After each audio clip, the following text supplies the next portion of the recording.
Hey guys, welcome back. This is History of Soul Eaters, Season 3, Episode 3 of my show, which is also about Episode 3. Now, Episode 3 in the English dub is known as Medusa's Revival, a spider and snake's fateful reunion. And this episode basically carries over from where the previous one left off.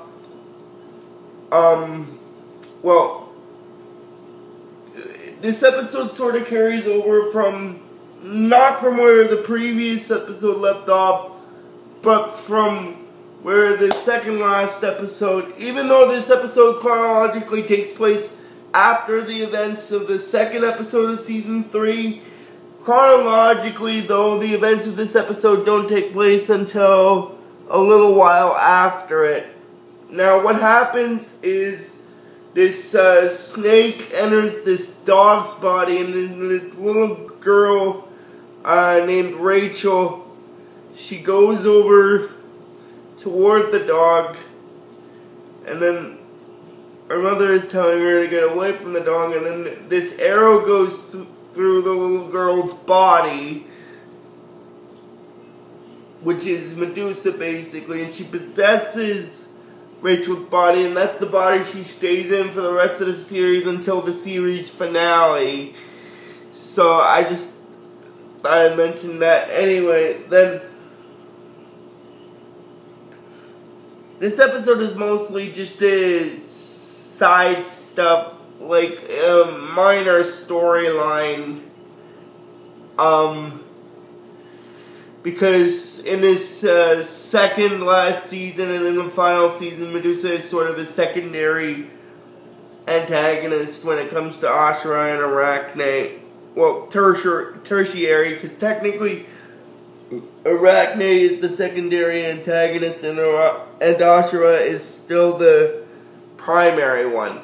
And now that I've gotten into Arachne and Ashura, I'll just get into this very quickly. I'll mention this very quickly. Near the end of this season of the series, Ashura and Arachne form an alliance, basically, which sort of carries over into the final season of the series. I just thought I'd get that out of the way. Anyway, then the girl's mother finds her with the dog, and she's telling her that they have to go home. But she doesn't know that Medusa has possessed Rachel's body, and then Rachel in her normal form says that she's coming, and she apologizes. And then after that, it goes into a scene in the episode,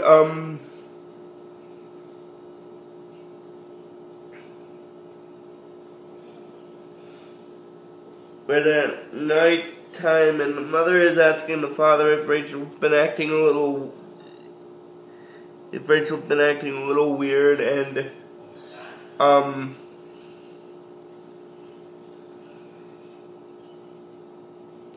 basically, the father basically says it's just a normal sign of children's growth. They tend to change without their parents noticing it, and then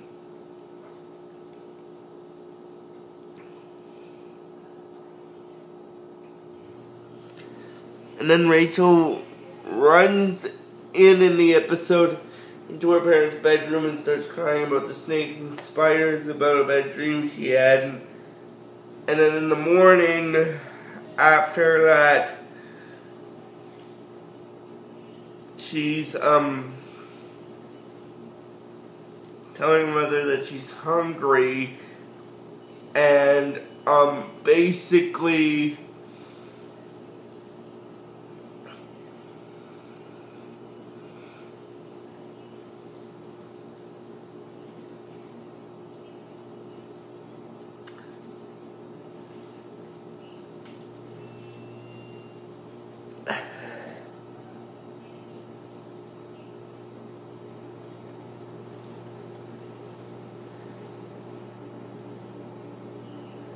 And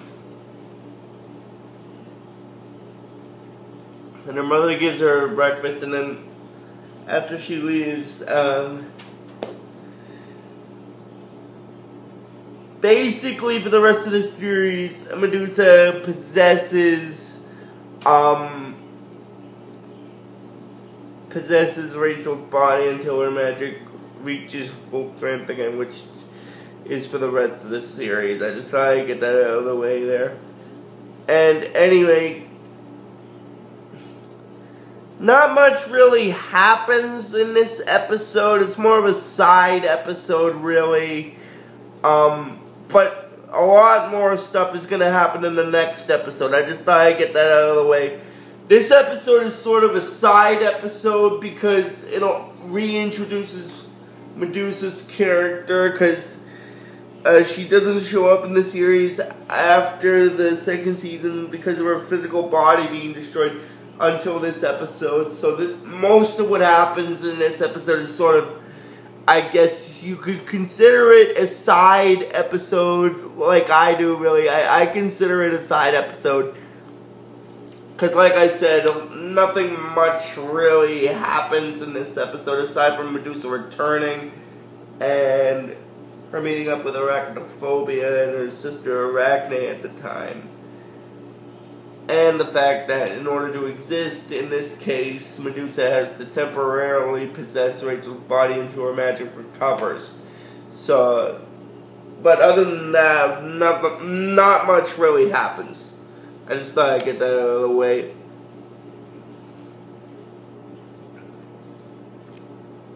Anyway, getting back into what I was saying with the episode, after Rachel's mother leaves in the distance, Medusa and Rachel's body said that basically the best mother can do. That was disappointing. And then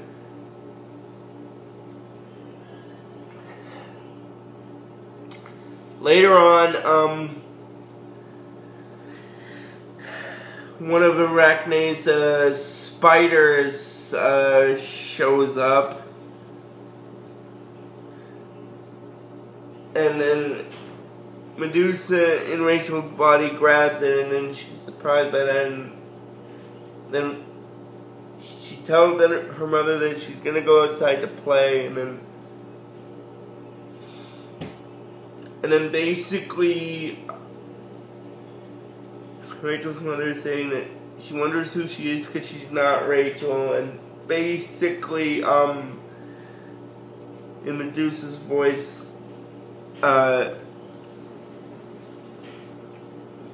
she said that would mother treat her own child like a stranger, and then Medusa and Rachel's body goes outside, and then basically what happens is now,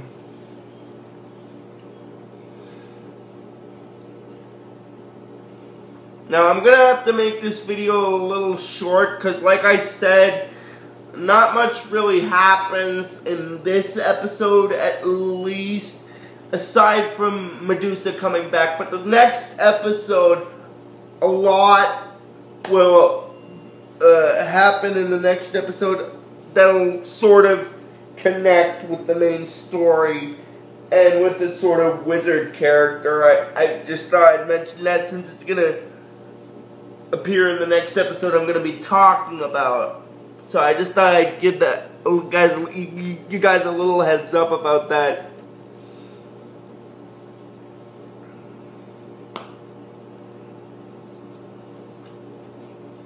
And in about episode 8 and 9 and leading into 10 and 11, well, and leading into episode 10, there's going to be a big battle set of episodes that takes place on Lost Island, so I just thought I'd get that out of the way there. But like I said, in this episode, not much really happens, so that's why I'm sort of rushing this. So I'm sorry if you guys think I'm rushing it a bit. Anyway, but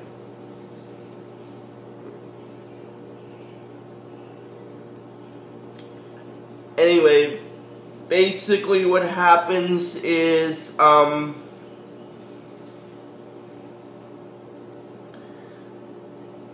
Medusa and Rachel's voice said that her mother better lock the doors, otherwise snakes and spiders will get in. And then later on,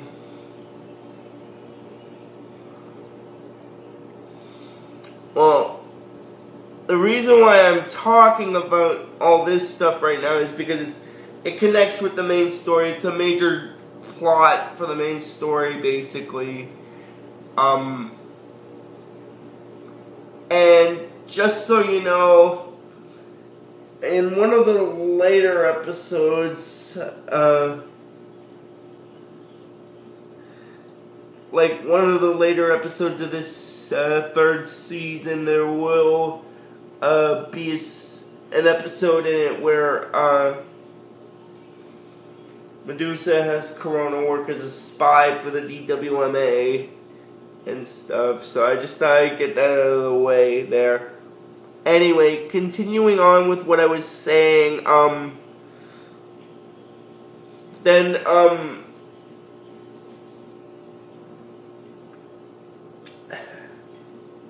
Arachne is telling Mosquito that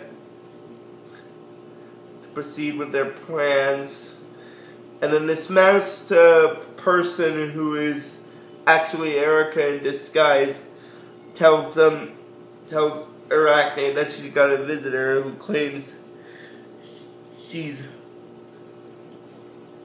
her little sister, which technically is true, because like I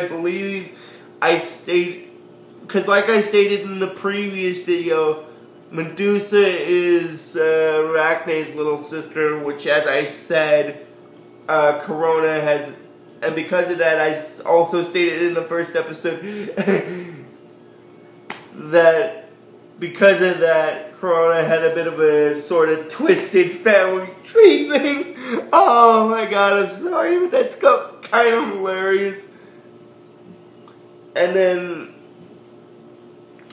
after they have a little chat with each other, Arachne says that 800 years ago she fought death and it was going well until she found out that someone betrayed her and she believed that that someone was Medusa. And then basically what happens is, after Medusa leaves, but before I continue with that, I'm just gonna backtrack here one little second. I'm just gonna backtrack here one little second.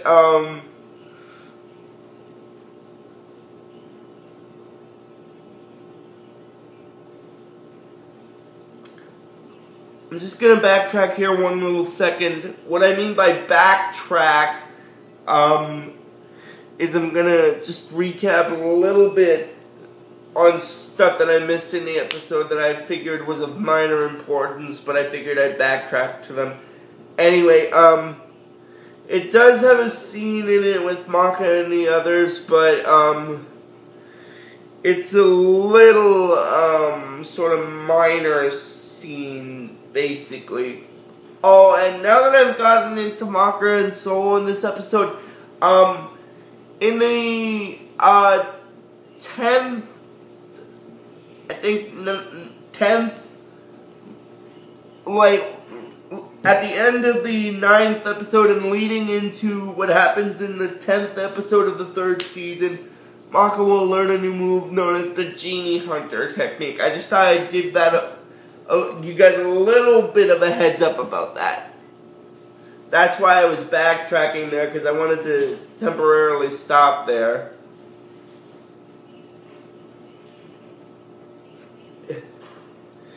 And then basically,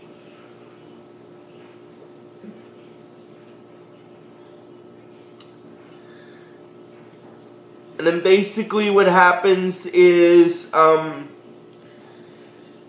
getting back into, with Medusa and Arachne,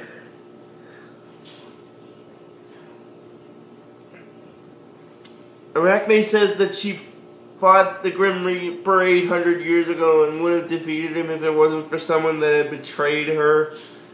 And she, like I said, she thinks Medusa was the one that betrayed her. And,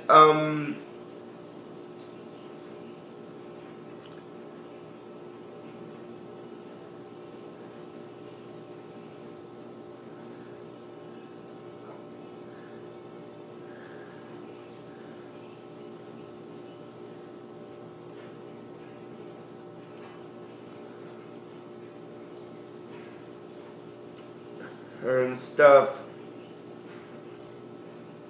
which I think is quite possible. And then after Medusa leaves, one of the masked workers for arachnophobia, who is technically Erica in disguise, tells Medusa that she's got to be careful not to waltz into arachnophobia like that, otherwise she'll give away her cover. And then Medusa says that she'll continue spying on them.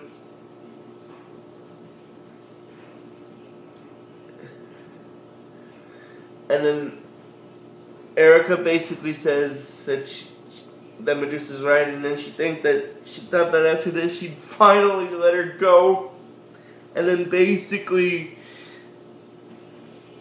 Erica is wondering where she's going with the broom, and she's saying, and Medusa says that basically she's going to use it to go to Death City to pick something up that she left behind. And that's basically sort of where this episode stops.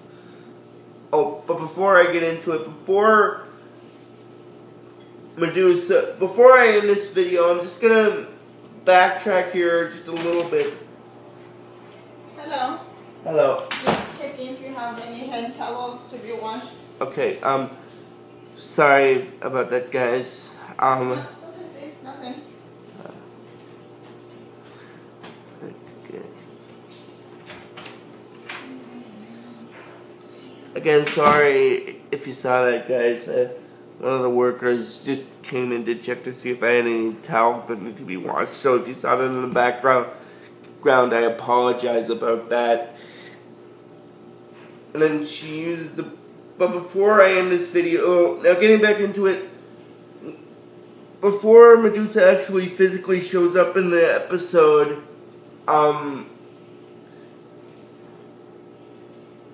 Until she talks through Rachel once.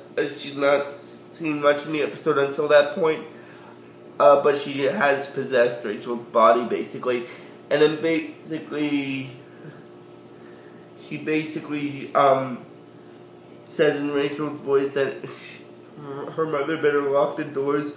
If she doesn't, snakes and spiders will get in, which is sort of, I guess, a reference to the fact that Arachne is basically a spider witch, and Medusa is basically a witch that is sort of named after a Greek creature that has snakes for hair, basically. I just thought I'd get that out of the way. Anyway, now that's sort of gonna end this video, guys, and that's gonna do it for this video, guys. So until sometime, maybe tomorrow, maybe in the afternoon-ish, I'll see you guys tomorrow, and like I always tell you with this series, watch it or I'll take your soul.